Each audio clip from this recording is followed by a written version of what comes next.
to me, sports started to go crazy about 2015, and it was pre-Trump. And I'm curious if you remember this. What I saw was suddenly identity politics took over instead of merit. And the way that I would see it is instead of saying like, hey, I think this guy's going to be a good quarterback or not, somebody would be like, oh, you're saying that because he's black. And I'm like, what? Yeah, like every quarterback gets examined to the nth degree because it's a hard job to do and they're paying tens of millions of dollars. And suddenly they're like, the NFL Combine's like a slave auction. That's what Colin Kaepernick said on YouTube. On Netflix. And I'm looking around like, did slaves get multi-million-dollar guaranteed contracts?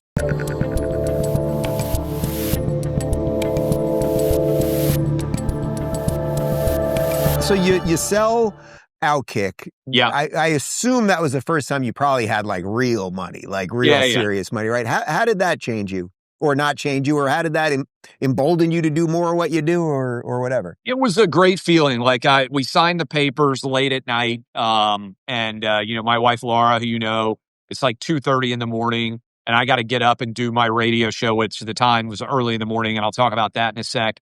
But I turned to her and I was like, hey, we just paid for every kid or grandkid, and you're probably going to live long enough to see great grandkids to be able to go to any college they want to go to be able to pursue any education, any dream that they want to. That's a pretty amazing feeling.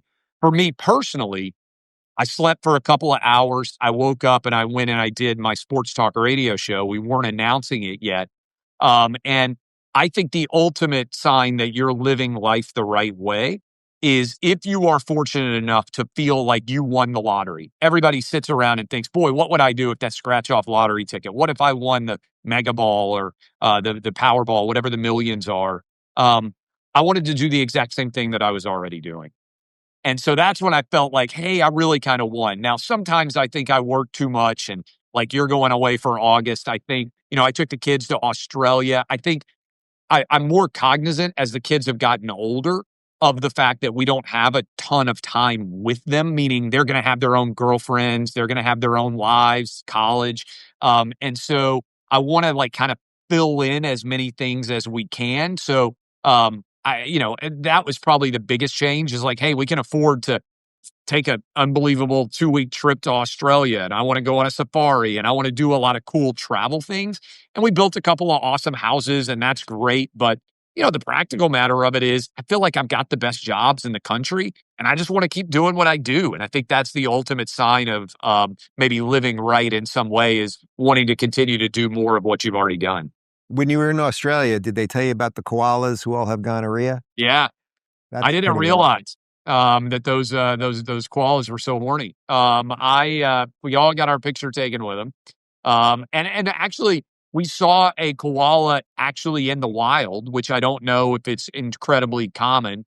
My kids were all terrified of saltwater crocodiles, of course. And you'll appreciate this. I probably, if you want to, there are many flaws that I have. One of them, and it can be good or bad, as most attributes are. I am not very fearful. So everybody was like, they have these jellyfish that everybody's supposed to be afraid of, and they tell you to put on a wetsuit, and if you get stung, you might die. And I was like, the hell with this. Like, I mean, my kids were in it, but they were like, Dad, you're not putting the jellyfish suit on? And I was like, jellyfish, that's a COVID of the ocean. If they get me, I'll be fine. And, the COVID of the ocean. And my kids loved it because I called it the COVID of the ocean. And so literally we're on like snorkeling on the Great Barrier Reef.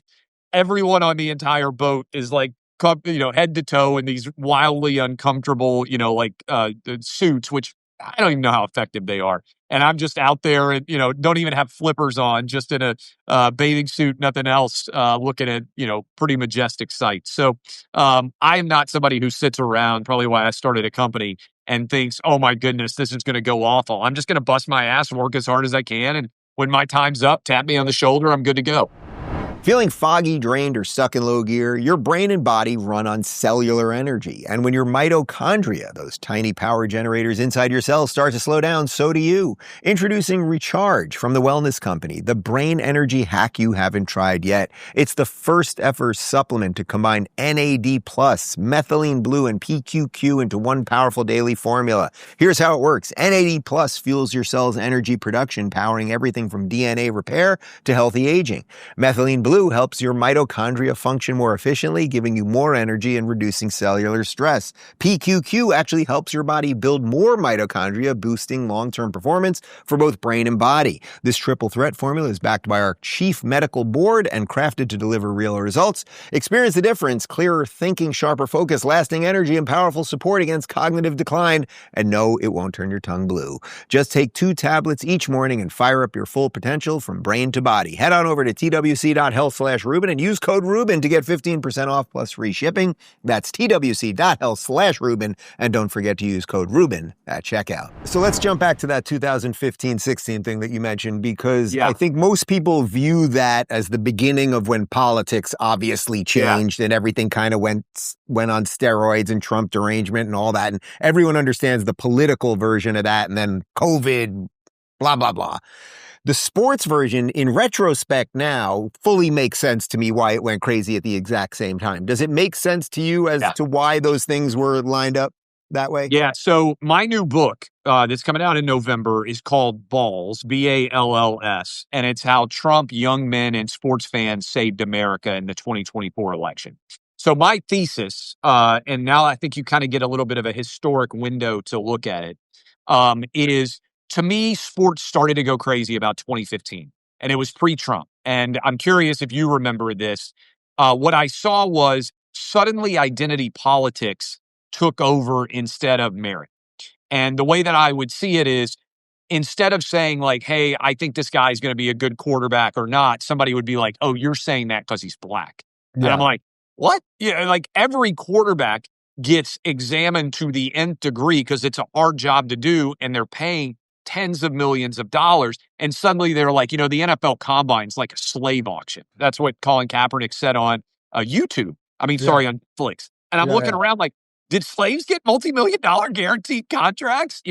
And so I think it started, in retrospect now, actually with Michael Sam, because he is the first player that wasn't actually that good that I remember got covered entirely because of his identity, because he was gay. He was, and I couldn't even remember. He was gay. He was a first-round draft pick and gay. Okay, let's talk about it a little bit. But most sports fans just care about, for better or worse, how good of a player you are. Don't give away, look, you can kill somebody in a car accident. You can murder someone. But if you're really good, they'll make excuses and they'll be like, hey, you should be able to play. And then it went to Caitlyn Jenner. And they gave ESPN did back-to-back years only for identity, not for something that someone had done outside of the identity. Wait, so Michael Sam won too? I don't even remember. Did he ever play in the NFL even? Never played in an NFL game. Was a 7th round draft pick. He was seen as kind of the classic, not big enough to play defensive end, not fast enough to play linebacker. He was a very successful player at the University of Missouri, and he did not make it in the NFL. And so he got the ESPY for Courage in 15. 14, I think. Caitlyn Jenner got the ESPY for Courage in 15. And from there, then Colin Kaepernick takes a knee in 16. And it was like all that mattered was identity politics. And we moved from what I would say was the Jordan era of, hey, Republicans buy sneakers too. Everybody loves great athletes, to, hey, your identity is going to define you in some way, whether it's Megan Rapinoe, Steve Kerr, Greg Popovich, LeBron James. They all kind of started to slice and dice what had been a universal sports audience. And I would say this is where my book opens. Lia Thomas winning the women's 500-meter NCAA championship, to me, in March of 22, was the absolute apex, the high tide, as it were, of woke sports. And that was the moment when it finally went too far.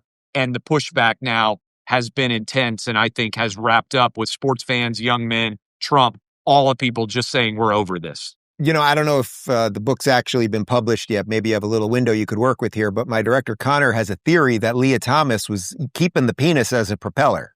Do you think that that's at all possible? It's funny that you mentioned the propeller angle. I deleted a tweet, this is in the book, where when Lia Thomas won the title, I said Lia Thomas wins women's 500-meter title, pulls dick out, swings it like a propeller to celebrate. You stole that from Clay? I said, well, I used to talk about helicopter dicks back in the day, and twirls dick like a helicopter. And I deleted it because I was like, well, I don't want to. We actually did really good work that is adult like on OutKick covering this. And I was like, well, I don't want to step all over my guys that are covering this as a real news story.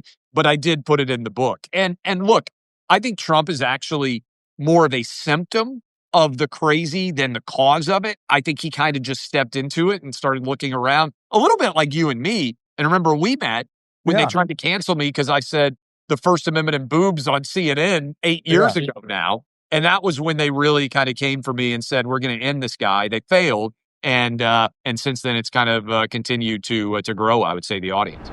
If you're tired of the mainstream media circus and want more honest conversations, go check out our media playlist. And if you want to watch full interviews on a wide variety of topics, watch our full episode playlist all right over here. And to get notified of all future videos, be sure to subscribe and click the notification bell.